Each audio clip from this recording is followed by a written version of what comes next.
ఒక్కోసారి మనకి తెలిసిన వాళ్ళు అవ్వచ్చు, ఆత్మీయులు అవ్వచ్చు, అది ఎవరైనా కావచ్చు. వాళ్ళు ప్రార్థన సహాయం కోరినప్పుడు తప్పకుండా ఈ విధంగా ప్రార్థన చేస్తే వారికి చాలా మనోధైర్యాన్ని కల్పించిన వారు అవుతారు. మరైతే ఒక చిన్న ప్రార్థన చేద్దాం. ప్రభువా, మరి నీ సహాయం కోరి వచ్చేవారని ఎంత మాత్రమునో తృణీకరించే దేవుడవైతే కాదు తండ్రి.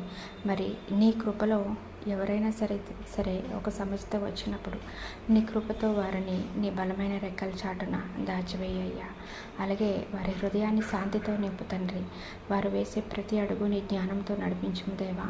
మరి వారు ఎదుర్కొనే ప్రతి సమస్యలో నీవే పరిష్కారముగా ఉండము. ఒంటరితనంలో నీవు వారికి సహవాసముగా ఉండము. వారి బలహీనతల్లో నీవే బలముగా ఉండు తండ్రి. వారి కన్నీళ్లను తుడిచే చేతి నీదే కావాలి దేవా. మరి వారి కలలకు ఆశలకు దారి చూపించు దేవుడవు నీవే. మరి వారిని నీ ప్రేమతో రమ్మని పిలువు దేవా.